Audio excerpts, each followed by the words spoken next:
Many people ask me, well, what's the bottom line? These doctors I was with for dinner recently, as I was about to leave, they said, okay, John, you tell us what you really think these are. I said, I don't know what they are. Nobody really knows what they are. This is what we're searching for.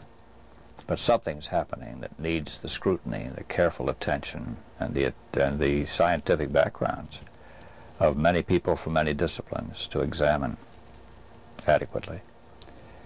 But I said it can't be all misperceptions. It can't be all hoaxes. It can't all be people who have dementia or all kinds of mental conditions that would precipitate these remarks and experiences that are false. Some of it has to be true, because we have multiple witness cases, physical trace cases, all kinds of things which would be sustainable in a court of law. If you have sufficient witnesses and a good attorney, you could win your case. Some people feel because they haven't been reading into the newspapers every night and hearing it on radio or television that this UFO phenomenon has dried up and gone away. It hasn't. They are still being seen and heard and reported in many instances. What was this vehicle I saw? Was it a government vehicle, test vehicle? If it was, how they managed to keep this secret for 30 years with no one knowing that they've got this technology? If it was an alien spacecraft, you know, who are these people, where are they from, and what do they want? To me, it was an unexplainable phenomenon that even today I can't put into. It just doesn't sound intelligent to try to figure out what this thing might have been without jumping to some kind of conclusion. It's made me a more open-minded person. I think when you see something like that, you really don't leave a lot of doubt in your mind that anything's possible. Immediately, it gave me the feeling of, well, the immediate knowledge that what we see is not all there is. For someone who's grown up in the world is this way, and it's in this little box, and it all fits very neatly. You know, this paved street, and cars go down paved streets, and we have a store at the end of it, and the neighbors are this way, and all of a sudden to see this thing that doesn't fit in with the world as you know it to be throws you all out of whack. And it's caused me to do quite a bit of soul searching and quite a bit of reading and quite a bit of study and meditation in this whole area that I probably wouldn't have done if I hadn't been confronted with this phenomenon and trying to discover what really is behind it. It stretches my conception of reality. It makes my belief, if I believe in a God, that God has to be a bigger guy than I thought he was. He has to have done more handiwork, gone more places, done more things, because the Hubble and other technology we have today is taking us so far beyond where we are that I just can't imagine that all of this is nonsense. I think these things represent something coming here from someplace else by some means we can't comprehend. You think it's something that people should know about? Yeah, definitely. I think everyone should know about it.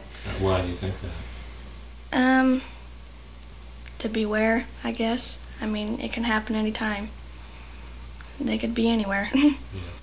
One thing I'd like to add, if you will, is to tell the people who are watching this particular program that there is much more to it than they may sense. There are a lot of silly things out there that are being said and done by people regarding the UFO phenomenon. By silly, I mean it's difficult for the general public to accept it without knowing a lot more about it than they do. But I think it's important that those who have these experiences, and they're frightened to tell anyone about it, will get the courage to speak to those who are members of serious, scientifically oriented research groups, such as the Center for UFO Studies and others throughout the country and throughout the world. We need to have good anecdotal information, because that, as Dr. Sagan said, is all we have to work with. Well, he's not quite right, because we do have physical traces, good ones, that are examined, and very little is known about them in the public domain. It needs to be spread around. So anyone watching who's had an experience that they have been afraid to tell, we will take that information and it'll be confidential.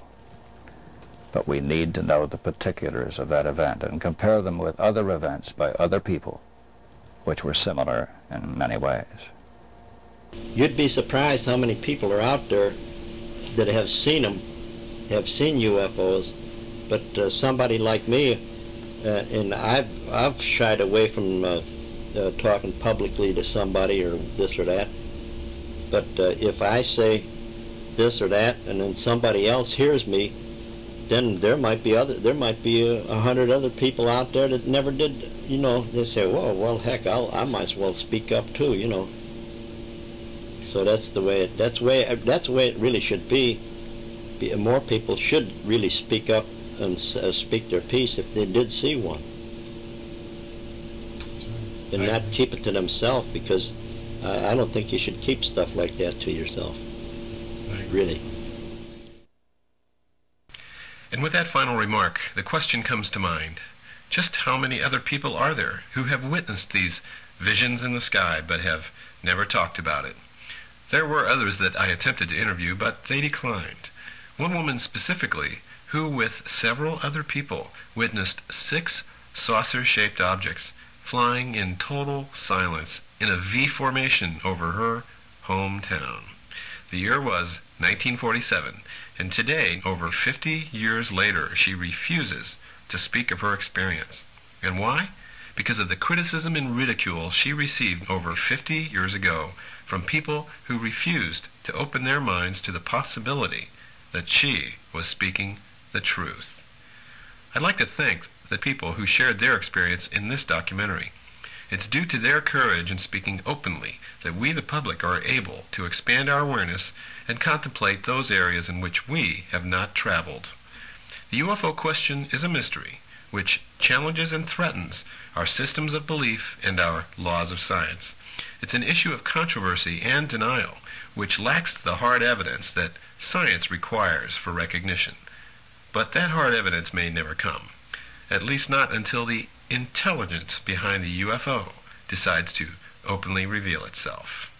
Until then, the only truth lies in the heart of the witness. Whether you believe it or not is your choice. Thanks for joining us. I'm Darryl Barker.